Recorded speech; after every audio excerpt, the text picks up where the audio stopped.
Good guys, welcome to another video. I'm going to review a piece of equipment, namely this. Have you seen it there? Yeah, the Osmo Action DJI. Now, this is the first version of this camera. It's about 2 years old. Not this particular one, but the model is about 2 years old. There is actually a new version, the DJI Osmo Action 2. That's a whole different ball game. It's modular and whatnot. I'll put up a little picture of it here. But my question I'm going to ask today is it worth still buying this, although it's 2-year-old technology in 2022? You could now get this in retail for $250 to almost $300, which is good. Yes, the Osmo Action 2, it's modular, so the lens with a battery pack is 300 and something, but the lens body with an extra screen module is going into the 400, almost 500 range, and the price starts to get a bit expensive. But I think for what you get for this model, is still really worth it. So let's do a quick unboxing of this. There it is, Osmo Action. I'm so excited, I can't wait. So, got that there. Whoa, and here it is, the actual camera. The good thing about this camera, it has a front screen. So you could frame yourself, and of course it has the back screen. And it could hold GoPro mounts, nice. Let's see what's in the box. Otherwise, the battery, the camera, of course, some mounts, and cables. And of course, the most satisfying part of unboxing something with a screen. Nice. Nice. There's one in the back here, so I'll have to unmount it from the frame. All right, let's go. Nice. And there is the actual unit. And here it is now, guys, in my hand, the Osmo Action. It's a nice, well-built camera. It feels very sturdy. Let me show you why this is a big deal for me. Let me show you what I've been using all this time. Here it is. I've been using this. That's the Hero 4, as you guys could see. Now, this thing is a few years old. Most of my first few videos that you see on YouTube when I'm not speaking is actually filmed with this little camera, and it still works. It doesn't have 4K, and secondly, it doesn't have image stabilization like this baby. Just for comparison, and I'm not going to go through a whole set of paces of this camera. There's a ton of reviews online of the Osmo Action that you guys could go and take a look at for the real nitty-gritty and detail. I'm just going to show you my use case and why I think it's still worth it for the price that you're getting it for now. Here is just some footage showing you the difference that image stabilization makes, what they call rock steady on the DJI. This is some footage shot on the GoPro of me walking, then running. So you'll see me here walking, looking around at the scenery.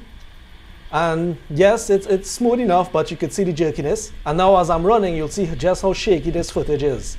And it is so shaky, it could be disconcerting and actually upset certain viewers of your videos. And now here is footage of the DJI with Rocksteady on, which is their image stabilization system. Now this is with the DJI Action. The good thing is I can see myself, so that's a big plus. So I'm walking. How is the stabilization? How is that Rocksteady going? Should be good. And as you can see, I'm talking because this camera is waterproof without the case, unlike the GoPro, which muffles the sound. So let me start to run. How is the stabilization? Is it still okay? Are you getting upset just watching it? I hope not. And as you could see in those two clips, while I'm using it, I didn't talk while I was using the GoPro because the GoPro is in this waterproof case. The camera itself is not waterproof, whereas the camera itself does not need a waterproof casing up to about 50 meters, I think. 50 meters or 50 feet. I'll write it on the screen. And when I speak, it has mics all over. It picks me up well.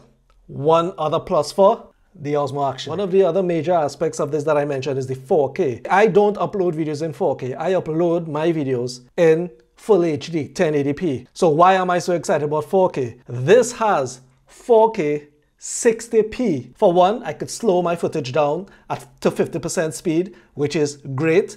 But if it's at 4K, I could actually punch into that footage because it's much bigger than the HD and get certain details. So in terms of editing, it just gives me much more leeway. It also has full HD up to 240. That is really, really slow motion, 8 times slow-mo. It could also record time-lapse. So let me show you some time-lapse footage I took using this baby.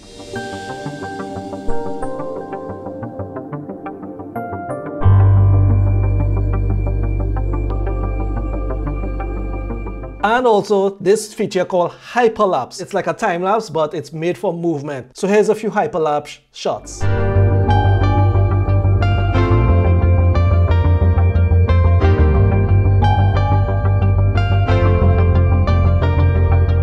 But what I'll be using mostly is the slow-mo. I really like to use slow-mo when I'm going swimming and whatnot. You get the nice movement of the water, as you can see here.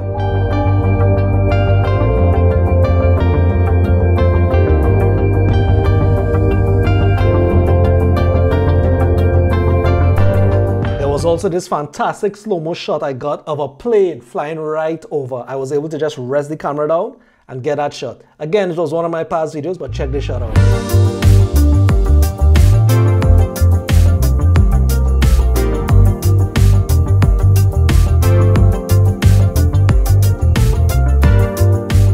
But this is an action cam. So what action footage could I take using this camera? Well, I mainly use this for swimming. So here is some underwater shots. If you watch my other videos, you would have seen some of these shots already. But here it is.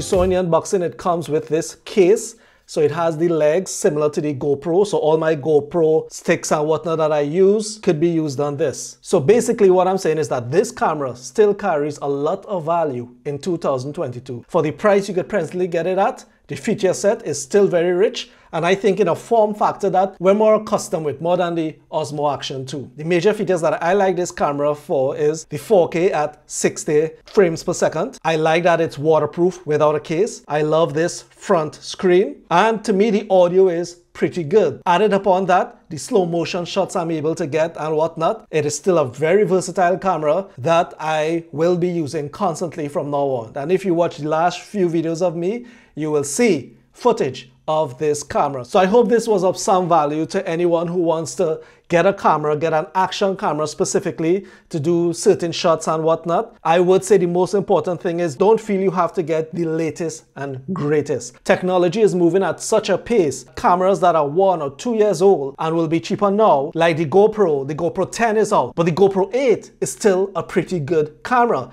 and it will be cheaper than the GoPro 10. Similar to this, there is a newer model to this. It mightn't have the high frame rate at 4K as the newer model, but ask yourself, when will you really need all of those new features? Once it has the basics, don't feel you have to spend a ton of money, get a certain type of equipment before you start to create content. Content is all about the ideas and the story. Equipment and whatnot is actually secondary. Put it like this. If I had a nice, big, expensive, one of those massive Sony cameras that with this big change lens and the setup I had was like $5,000 US, do you think I would have been comfortable to go to the beach and have those over the water, or be running and gunning with it in front of me and worry that if I would drop it and whatnot, it would hinder me from telling the story I want? That's why I personally like smaller equipment. You could even use your phone. Phones are so powerful now you don't even need to buy cameras. And just get out there, tell your story. Okay, enough ranting from me. As I said, the major point is still good value for money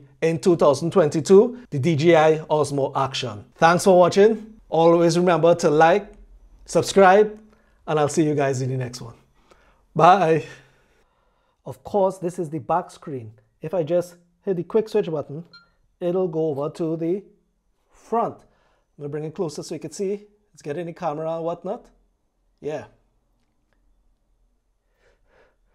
So, switch back. Excellent.